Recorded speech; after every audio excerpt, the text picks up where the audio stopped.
الحمد لله نحمده ونستعينه ونستغفره ونؤمن به ونتوكل عليه ونعوذ بالله من شرور أنفسنا ومن سيئات أعمالنا من يهده الله فلا مضل له ومن يضلله فلا هادي له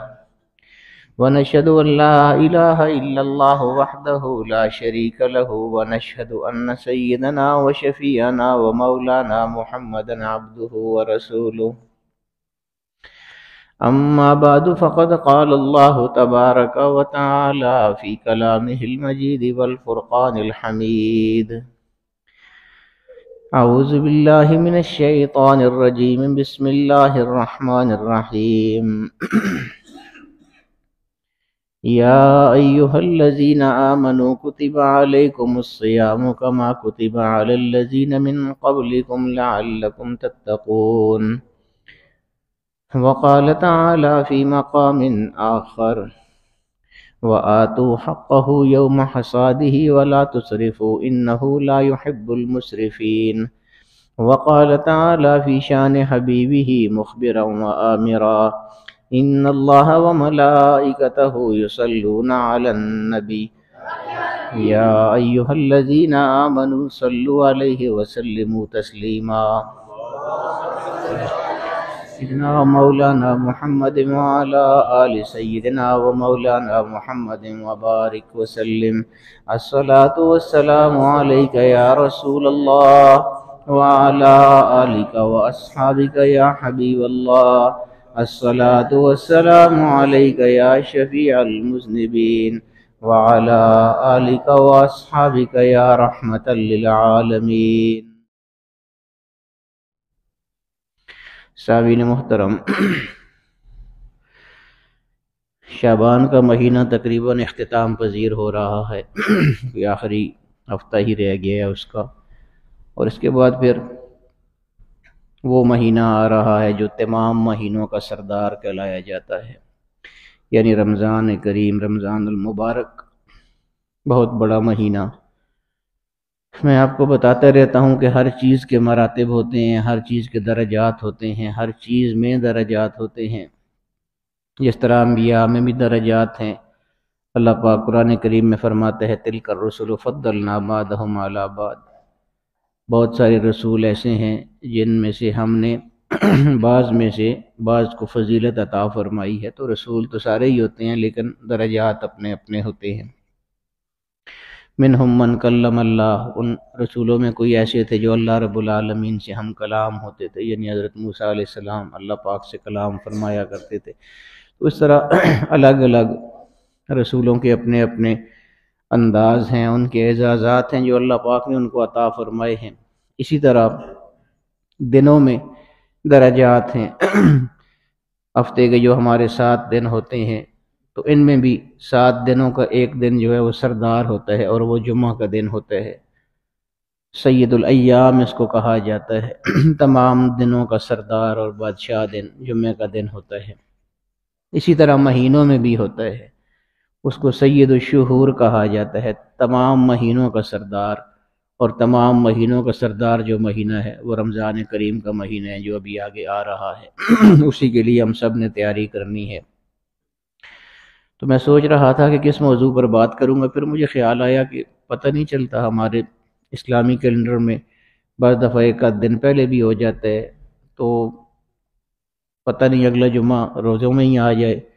یا ایک آدھ دن کا فرق ہوگا۔ تو چلے استقبال رمضان کے حوالے سے ہی بات چیت کرتے ہیں۔ بہت عظیم مہینہ ہے۔ ہم اگر دیکھیں اپنے آپ کو تو میں تو یہ سمجھتا ہوں کہ سارا سال ہی ہم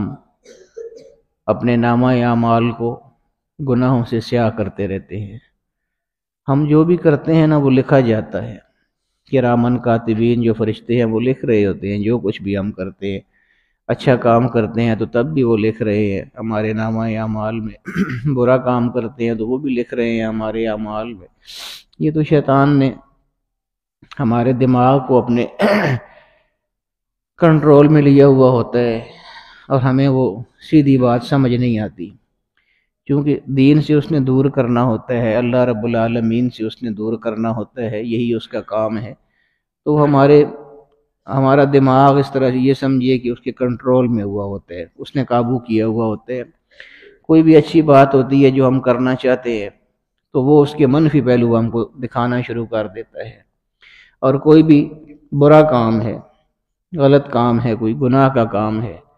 ہم اس سے بچنا چاہتے ہیں، لیکن وَزَيَّنَ لَهُمُ الشَّيْطَانُ أَعْمَالَهُمْ قرآن کریم میں اللہ پاک فرماتا ہے کہ شیطان اس برے کام کو خوبصورت کر کے تمہارے ذہنوں میں ڈالتا ہے تاکہ تم وہ کام کرو، اور ہم وہ کر جاتے ہیں۔ کوئی بھی گناہ کا کام ہے، اس کی لذت ہوتی ہے سارا کچھ، تو وہ شیطان اس کو زیادہ سے زیادہ ہمارے دماغ میں گھسانے کی کوشش کرتے ہیں، اور بالآخر ہم وہ کام کر لیتے ہیں۔ جب کر لیتے ہیں تو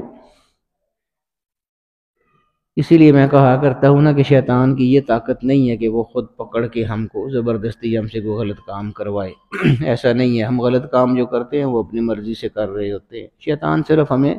اس طرف راغب کرتا ہے۔ زین لہم الشیطان اس عمل کو خوبصورت کر کے ہمارے سامنے پیش کر رہا ہوتا ہے، اس کی تزئین کر کے ہمارے سامنے پیش کر رہا ہوتا ہے، بس اس کا اتنا ہی کام ہوتا ہے۔ باقی اگر غلط کام ہم کرتے ہیں تو وہ ہم خود کر رہے ہوتے ہیں، اس میں اس کا قصور نہیں ہے۔ اسی لیے ہر بات جب ہم شیطان پر ڈال دیتے ہیں تو شیطان اللہ رب العالمین کو پھر کیا عرض کرتا ہے؟ وہ کہتا ہے کہ انی اخاف اللہ رب العالمین، میں نے تو یہ غلط کام زبردستی نہیں کروایا ہے تم سے، میں تو اللہ سے ڈرنے والا ہوں، میں نے تو تمہیں اشارہ دیا تھا، تم نے خود وہ کام کر دیا۔ یہ قرآن کریم کی آیات ہیں، یعنی جس کے پیچھے لگ کے ہم غلط کام کر جاتے ہیں وہی آگے سے اللہ پاک کو کہتا ہے کہ میں نے تو نہیں کروایا، خود اس نے کیا ہے۔ تو ہم غلط کام خود کر جاتے ہیں، اس لیے ہمیں خود غلط کاموں سے بچنا چاہیے۔ تو میں عرض کر رہا تھا کہ غلط کام کرتے ہیں وہ بھی لکھے جا رہے ہیں، اچھے کام کرتے ہیں وہ بھی لکھے جا رہے ہیں۔ قیامت کا دن بڑا سخت دن ہے، قرآن کریم کی بے شمار آیات ہے، جس کے نامہ اعمال جس کے دائیں ہاتھ میں دیا جائے گا وہ کامیاب ہوگا، نامہ اعمال جس کے بائیں ہاتھ، ساری قرآن کی آیات کا میں ترجمہ کیے جا رہا ہوں، نامہ اعمال بائیں ہاتھ میں جس کو دیا جائے گا وہ ناکام ہو جائے گا، نامراد ہو جائے گا۔ اور دیا ہی یہی نشانی ہے نیک لوگوں کی اور برے لوگوں کی قیامت کے دن۔ یہ اہتمام اللہ پاک نے اسی لیے کیا ہے کہ جن لوگوں کو دائیں ہاتھ میں ان کا نامہ اعمال دیا جائے گا تو وہ ساری مخلوق کے سامنے دیا جائے گا۔ یہاں تو ہم گناہ کرتے ہیں تو چھپ کے کر لیتے ہیں نا، گناہ کرتے ہی سارے چھپ کے ہیں، گناہ کا کوئی بھی کام ہے وہ چھپ کے کرتے ہیں، ہم کسی کے سامنے تو نہیں کرتے، نہ کسی کو بتاتے ہیں، نہ بتایا جا سکتا ہے کیونکہ بے عزتی ہوتی ہے انسان کی۔ تو یہاں تو ہم چھپ کے کر لیتے ہیں، لیکن وہاں جب ساری مخلوق کھڑی ہوگی قیامت کے دن، اس وقت جن لوگوں نے اچھے کام کیے ہوں گے ان کے نامہ اعمال ان کے دائیں ہاتھ میں دیے جائیں گے۔ تو یہ دائیں ہاتھ میں دینا ہی اس بات کی علامت ہوگی کہ یہ آدمی کامیاب ہے، اس نے زندگی، اللہ پاک فرمائے گا اس نے زندگی میری مرضی کے مطابق گزاری تھی، میری احکامات کے مطابق گزاری تھی، اس لیے آج اس کو نامہ اعمال اس کے دائیں ہاتھ میں دیا جا رہا ہے۔ تو وہ ساری دنیا دیکھے گی اس کو، اور کتنی عزت ہوگی اس آدمی کی جب ساری دنیا دیکھ رہی ہوگی کہ اس کا نامہ اعمال اس کے دائیں ہاتھ میں دیا جا رہا ہے۔ اس کے برعکس جو آدمی گناہوں میں زندگی گزار رہا ہے تو یہاں تو ہم چھپا بھی لیں گے، دھوکہ بھی دے دیں گے، سب کچھ کر لیں گے، لیکن وہاں کیسے کریں گے؟ وہاں تو کچھ بھی نہیں ہوگا۔ والامر یومئذ للہ، اس دن تو اللہ رب العالمین کے حکم کا دن ہوگا، اور اس سے تو کوئی بات چھپی ہوئی نہیں ہے نا۔ یہاں ہم چھپا لیں گے، دھوکہ دے لیں گے، تو وہ تو آج بھی ہم کو دیکھ رہا ہے اللہ رب العالمین، اس وقت بھی دیکھ رہا ہوگا، آج بھی ہمارے اعمال سارے اس کے سامنے ہیں جو کچھ ہم کرتے ہیں۔ تو جس دن اس دن پھر بائیں ہاتھ میں جس کو نامہ اعمال دیا جائے گا، نامہ اعمال کا مطلب یہ کہ وہ ہم جو اعمال کرتے ہیں وہ جو لکھے جا رہے ہیں وہ فہرست آپ سمجھ لیں، یہ ہے نامہ اعمال۔ چھوٹا گناہ کر رہے ہیں تب بھی لکھا جا رہا ہے، بڑا گناہ کر رہے ہیں تب بھی لکھا جا رہا ہے۔ یہاں کسی کو نہیں پتہ چلتا، چھپ کے کر لیں گے، لیکن وہاں لکھا تو جا رہا ہے سب کچھ، اسی کا حساب بھی ہونا ہے، ہم سے اسی کا حساب بھی لیا جائے گا۔ تو اس مخلوق کے سامنے جب کسی کو دائیں ہاتھ میں دیا جائے گا تو وہ تو ساری دنیا کہے گی کہ ہاں کتنا زبردست انسان ہے، کتنا نیک انسان تھا، کتنی اچھی زندگی اس نے گزاری تھی، تو وہ سارے اس پر رشک کریں گے۔ لیکن اس کے برعکس جس کو بائیں ہاتھ میں دیا جائے گا آپ خود ہی سوچئے نا کہ وہاں پھر ہماری ذلت کیسی ہوگی، کہ جب ساری دنیا کو پتہ چلے گا کہ یہ اس کو ہم اچھا انسان سمجھتے تھے، اس کو ہم نیک انسان سمجھتے تھے، لیکن یہ کیسا نکلا، اس کا نامہ اعمال تو اس کے بائیں ہاتھ میں دیا جا رہا ہے، مطلب یہ کہ اس نے گناہ کیے ہوئے ہیں زندگی میں، تو کتنی رسوائی ہوگی ساری مخلوق کے سامنے۔ تو یہ میں عرض کر رہا تھا کہ نامہ اعمال سارا سال ہی ہم اپنا سیاہ کرتے رہتے ہیں، پھر بھی اللہ رب العالمین نے کیا کیا انعامات ہمارے لیے رکھے ہوئے ہیں۔ یہ اس کا بہت بڑا انعام ہے اپنے بندوں پر،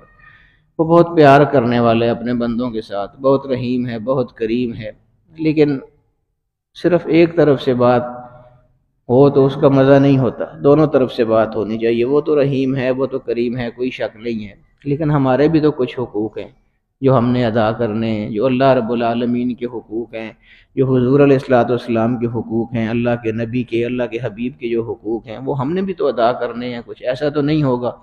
کہ ہم بغاوت پر ہی اترے رہیں، گناہوں پر گناہ کیے جا رہے ہوں، اور پھر ہم یہ امید لگائے بیٹھیں کہ اللہ بھی رحم فرمائے گا اور حضور علیہ الصلوۃ والسلام بھی نظر کرم فرمائیں گے۔ وہ تو تبھی کریں گے نا۔ وہ میں پچھلے دنوں پنجاب کے دورے پر تھا، تو وہاں ایک دوست نعت پڑھ رہے تھے، اس نعت میں وہ شعر اس طرح کا آ رہا تھا کہ وہ قیامت کا دن کتنا خوبصورت ہوگا کہ جب ہم آئیں گے تو حضور علیہ الصلوۃ والسلام ہم کو دیکھیں گے۔ وہ نعت خوان یعنی اپنے بارے میں یہ کہہ رہا تھا کہ جب میں آؤں تو کتنا مزہ ہوگا کہ حضور علیہ الصلوۃ والسلام سب کے سامنے یہ فرمائیں گے کہ وہ دیکھو میرا غلام آ رہا ہے۔ تو وہ نعت پڑھ چکے، تو میں نے پھر اسی موضوع پر بعد میں تقریر کر دی تھی کہ حضور یہ کہیں کہ وہ دیکھو ہمارا غلام آ رہا ہے، اس سے بڑی خوش قسمتی تو ہماری ہو ہی کوئی نہیں سکتی، لیکن یہ بھی تو دیکھنا ہے نا کہ حضور کس کو کہیں گے کہ وہ دیکھو ہمارا غلام آ رہا ہے۔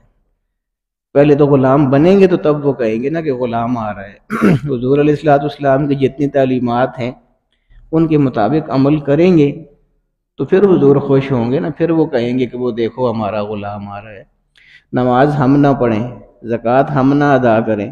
دھوکے لوگوں کو ہم دیں، جھوٹ ہم بولیں، یعنی ہر الٹا کام ہم کریں، اور پھر توقع یہ رکھیں کہ حضور کہیں گے وہ دیکھو ہمارا غلام آ رہا ہے۔ ایسے تو غلام نہیں ہوتے، غلام تو تب ہوں گے کہ پہلے حضور کی غلامی اختیار کریں گے، پھر ہاں حضور ضرور کہیں گے کہ وہ دیکھو ہمارا غلام آ رہا ہے۔ تو خیالی چیزیں اور ہوتی ہیں، عملی چیزیں اور ہوتی ہیں۔ یہ خیالات ہیں سارے،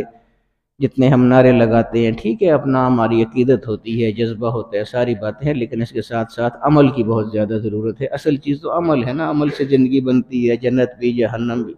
یہ خاکی اپنی فطرت میں نہ نوری ہے نہ ناری ہے۔ ہم جب پیدا ہوتے ہیں تو نہ کوئی جہنمی ہوتا ہے اور نہ کوئی جنتی ہوتا ہے، وہ تو ہمارے اپنے اعمال ہیں جو ہمیں جنتی بھی بنا دیں گے اور جہنمی بھی بنا دیں گے۔ تو اس لیے یہ رمضان کا جو مہینہ آتا ہے تو میں اس لیے کہا کرتا ہوں کہ سارا سال اپنے نامہ اعمال کو ہم سیاہ کرتے رہتے ہیں، لیکن اللہ رب العالمین ہم پر پھر کیا انعام فرماتا ہے کہ رمضان کا مہینہ عطا فرماتا ہے۔ یہ رمضان کا وہ مہینہ، اس کی عظمت دیکھیے آپ، یعنی حضور علیہ الصلوۃ والسلام تو رمضان کے علاوہ بھی بہت زیادہ روزے رکھا کرتے تھے۔ شعبان سارا تقریباً حضور رمضان سے پہلے جو مہینہ شعبان کا ہوتا ہے یہ سارا حضور علیہ الصلوۃ والسلام روزے رکھا کرتے تھے، پورا مہینہ، اور فرمایا کرتے تھے کہ یہ میں پورا مہینہ اس لیے روزے رکھتا ہوں کہ آگے رمضان آ رہا ہے تو اس کی تیاری کر لوں میں صحیح طریقے سے، تاکہ رمضان کے روزے میں اچھے طریقے سے رکھ سکوں۔ پنجاب کے بعض علاقوں میں میں نے دیکھا ہے ہمارا KPK تو ماشاءاللہ اس لحاظ سے بہت اچھا ہے، یہاں پر نماز اور روزہ دونوں چیزوں کا پنجاب کی نسبت بہت زیادہ اچھا اہتمام ہے۔ میں پنجاب کے بعض ایسے علاقوں میں، دیہاتوں میں بھی گیا ہوں جہاں لوگوں کو یہ پتہ ہی نہیں ہے کہ روزہ کیا چیز ہوتی ہے، یعنی حیران ہوتا ہے آدمی کہ کس قدر جہالت ہے۔ بعض دیہات میں، پنجاب کے بھی ہیں اور سندھ کے بھی ایسے دیہات ہیں جہاں لوگوں کو یہ پتہ ہی نہیں ہے کہ روزہ چیز کیا ہے، روزہ کس کو کہتے ہیں۔ تو اتنی یعنی جہالت ہے ہماری اپنے دین سے، اسلام سے۔ تو اس لیے میں کہہ رہا تھا کہ ہمارے پاس تو الحمدللہ شکر ہے اللہ کا کافی اچھا ماحول ہے، روزے کے حوالے سے بھی، نماز کے حوالے سے بھی۔ سارا سال گناہ کرتے رہتے ہیں اور پھر اللہ پاک ہم کو رمضان شریف عطا فرماتا ہے، اور رمضان شریف میں اللہ کی مہربانیاں اور اللہ کے انعامات کس قدر ہوتے ہیں یہ بھی دیکھیے نا، کہ وہ جس طرح میں کہہ رہا تھا نا کہ ہر چیز کے درجات ہوتے ہیں، دنوں میں بھی درجات ہیں، مہینوں میں بھی درجات ہیں، رسولوں انبیاء میں بھی درجات ہیں، تو اسی طرح عبادات میں بھی درجات ہیں۔ اب مثال کے طور پر نفل نماز ہے، وہ درجے کے لحاظ سے ایک نیچے کی چیز ہے، یعنی اس کا تھوڑا ثواب آپ کو ملتا ہے۔ پھر اس کے بعد سنت آ جاتی ہیں، غیر موقدہ سنتیں، ان کا ثواب اس سے زیادہ ہو جاتا ہے نفلوں سے۔ پھر اس کے بعد واجب آ جاتے ہیں،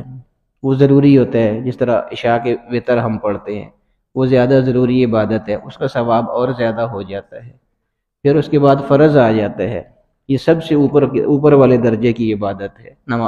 نماز کی بات کر رہا ہوں، یہ سب سے اوپر والے درجے کی عبادت ہے، اس کا ثواب سب سے زیادہ ہو جاتا ہے۔ تو نفل جو ہے وہ دیکھا جائے تو سب سے نیچے والی عبادت ہے، اور فرض دیکھا جائے تو وہ سب سے اوپر والی عبادت ہے۔ ان کے درمیان میں پھر سنت موقدہ، غیر موقدہ اور یہ چیزیں آتی ہیں، واجب وغیرہ۔ تو اللہ پاک کا انعام اب دیکھیں کہ اللہ پاک فرماتے ہیں کہ نفل سب سے نیچے والی عبادت ہے اور فرض سب سے اوپر والی عبادت ہے اس فہرست میں۔ تو رمضان شریف میں اللہ پاک کیا فرماتا ہے کہ اگر عام دنوں میں اگر کوئی نفلی عبادت کرتا ہے یا نفل مثلاً پڑھتا ہے تو اس کو نفل کا ہی ثواب ہوگا، اور کوئی اگر فرض پڑھتا ہے تو اس کو فرض کا ثواب ہوگا۔ لیکن رمضان میں یہی چیزیں اللہ رب العالمین کیسے انعام فرماتا ہے بندوں پر۔ کوئی میں کہتا ہوں نا کہ نامہ اعمال جو ہمارے سیاہ ہوئے ہوتے ہیں ان کو دھونے کے لیے اللہ پاک کیا انعامات ہم پر فرماتا ہے۔ اللہ پاک نے فرمایا کہ عام دنوں میں تو یہ ہے کہ جو فرض ہے اس کا ثواب فرض کے برابر دوں گا، اور جو نفل ہے اس کا ثواب نفل کے برابر دوں گا۔ لیکن رمضان ان سے الگ ہے، رمضان میں اگر نفل پڑھو گے تو اس کا ثواب فرض کے برابر دوں گا، اور اگر فرض پڑھو گے تو ایک فرض کا 70 فرضوں کے برابر میں تم کو ثواب عطا ہوگا۔ تو بہت عظیم مہینہ ہے، بڑے خوش قسمت لوگ ہیں جو اس کو صحیح انداز میں گزارتے ہیں۔ ہم تو کمزور ایمان والے لوگ ہیں نا، ہم تو، میں صحیح بات آپ کو کہتا ہوں، رمضان آتا ہے تو ہمیں ڈر لگ جاتا ہے کہ رمضان آ گیا، رمضان آ گیا، رمضان آ گیا، یعنی ہم خوف میں مبتلا ہو جاتے ہیں کہ روزے رکھنے پڑ جائیں گے۔ حالانکہ اللہ رب العالمین فرماتا ہے کہ روزہ دار جب روزہ رکھتا ہے، یعنی میں کہتا ہوں کہ ایک ہماری سوچ ہوتی ہے نا جو ہم اپنے ذہن کے مطابق سوچتے ہیں، چھوٹے ذہن ہوتے ہیں ہمارے، ایک ہماری اپنی سوچ ہوتی ہے، ہماری اپنی اوقات کے مطابق جو ہم سوچ سکتے ہیں، لیکن ایک یہ ہوتا ہے کہ اس کی حقیقت کیا ہے اور اس کا درجہ کیا ہے۔ اب دیکھیے، روزہ جو آدمی رکھتا ہے تو بھوکا رہنے کی وجہ سے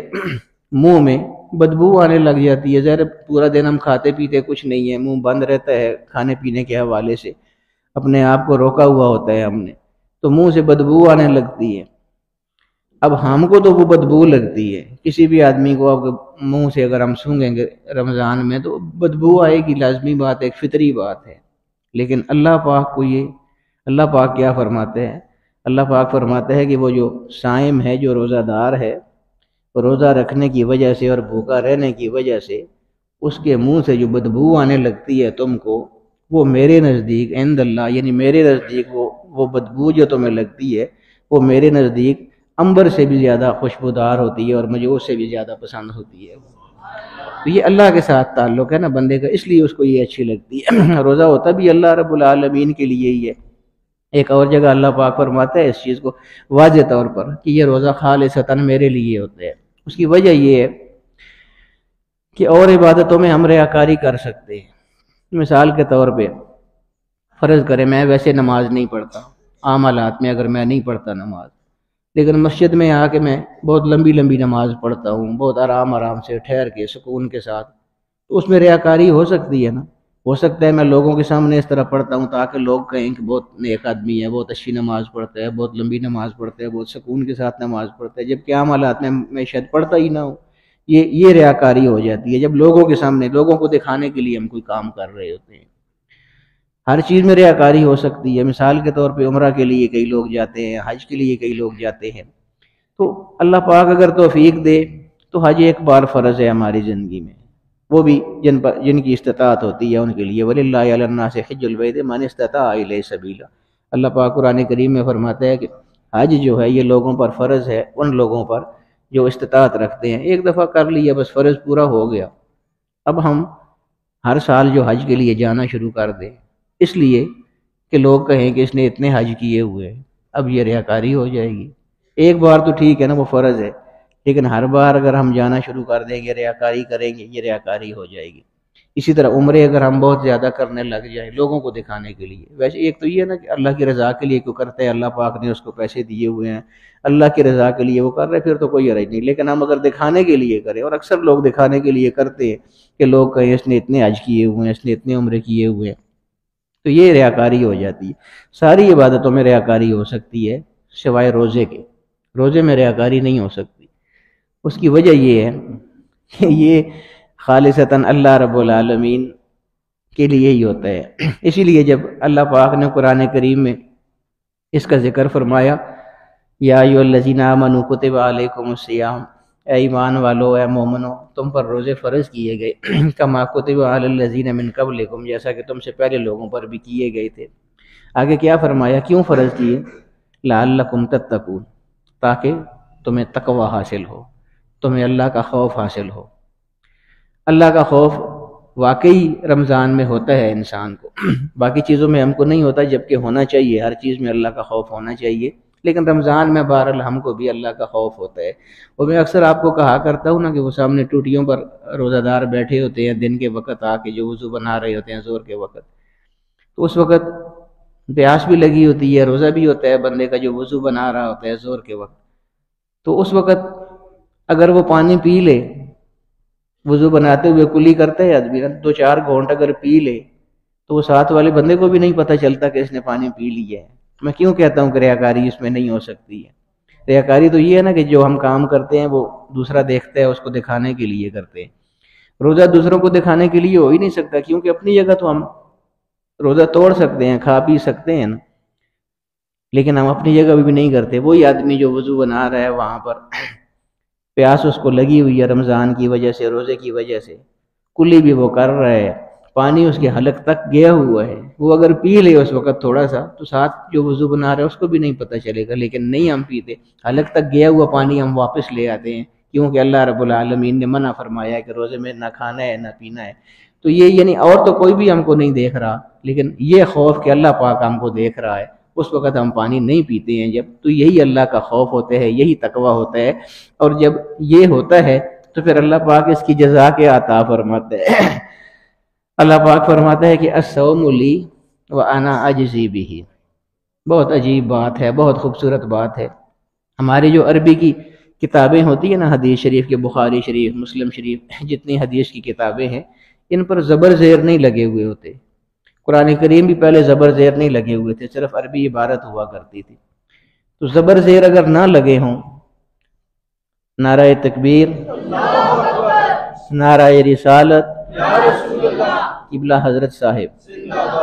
فیضان صدریہ جاری رہے گا، فیضان صدریہ جاری رہے گا۔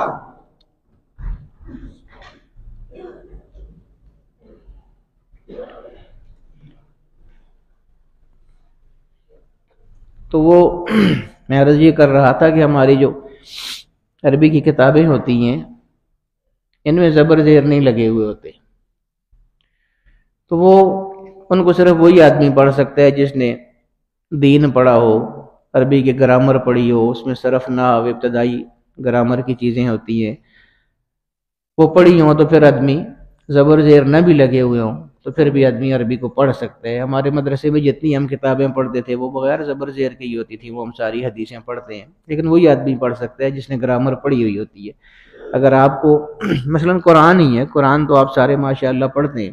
لیکن یہی قرآن اگر بغیر زبر زیر کے آپ کو دے دیا جائے تو آپ نہیں پڑھ سکیں گے، حالانکہ وہ قرآن آپ پڑھنے والے ہیں، تو وہ نہیں پڑھ سکتے زبر زیر کے بغیر۔